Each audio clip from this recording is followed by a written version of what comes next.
দোয়া কবুলের কিছু শর্ত আছে, এর মধ্যে একটা শর্ত হচ্ছে আল্লাহর সুন্দর সুন্দর নামগুলো ধরে ধরে আল্লাহকে ডাকা, তাহলে ওই দোয়াগুলো আল্লাহ তাআলা কবুল করে।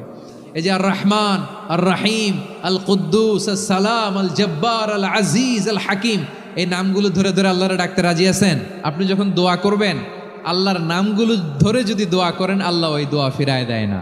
আপনি যদি দোয়ার মধ্যে বলেন ইয়া রহমান, সবাই বলেন ইয়া রহমান, ইয়া রাহিম, ইয়া হাইয়্যু, ইয়া কাইয়্যুম, আল্লাহর চমৎকার নামগুলো ধরে ধরে যদি আল্লাহর কাছে ফরিয়াদ করেন, আল্লাহর নামগুলো ডাকেন, আপনার দোয়া মুহূর্তেই কবুল করবে কে? বিষ্ণু ঈসা ইসলাম এভাবে আল্লাহর নামগুলো ধরে ধরে জিকির করতেন, আল্লাহর নাম জপতেন। তিনি বলতেন আসআলুকা বিকুল্লি ইসমিন হুয়া লাক, আল্লাহ তোমার যত নাম আছে সব নামের ওসিলায় তোমার কাছে ফরিয়াদ করি, সব নামের ওসিলায়। আনসালতাহু ফি কিতাবিক, যে নাম তুমি তোমার কিতাবে নাজিল করেছো, আও আল্লামতাহু আহাদাম মিন খালকিক, অথবা তোমার কোন সৃষ্টিকে তোমার নাম তুমি জানিয়েছো, আও ইস্তাসারতা বিহি ফি ইলমিল গায়বি ইনদাক, অথবা গায়েবের জ্ঞানে তুমি তোমার নিজের জন্য ওই নামগুলো সংরক্ষিত রেখে দিয়েছো, সব নামের ওসিলায় তোমার কাছে চাই। সুবহানাল্লাহ পড়েন।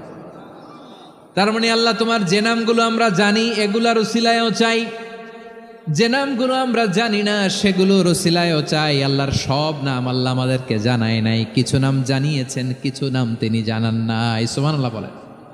আল্লাহ তাআলা তার কিছু নাম কোরআনে উল্লেখ করেছেন, কিছু নাম স্পেশাল কিছু নবীদেরকে জানিয়েছেন, আর কাউকে জানান নাই। কিছু নাম তিনি কিয়ামতের দিন আমাদের সামনে প্রকাশ করবেন যে এইটাও আমার একটা নাম, এটা তোমরা কেউ জানতা না। সুবহানাল্লাহ, সারপ্রাইজ হিসেবে আল্লাহ তাআলা রেখে দিয়েছে, কেউ জানে না।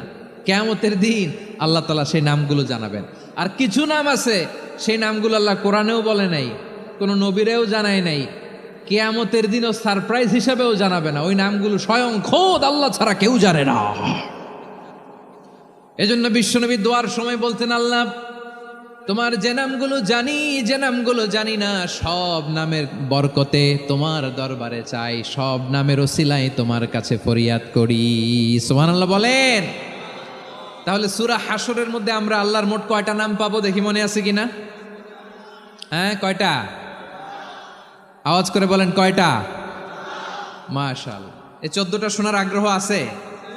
এই দু একজন যে ওঠা বসা করতেছেন, এই ডাস্টে তো ডাস্ট অ্যালার্জি হয়ে যাবে, ধুলাবালিতে আসার সময় তো অনেক ধুলা খাওয়াইছেন আমার এই জায়গায়।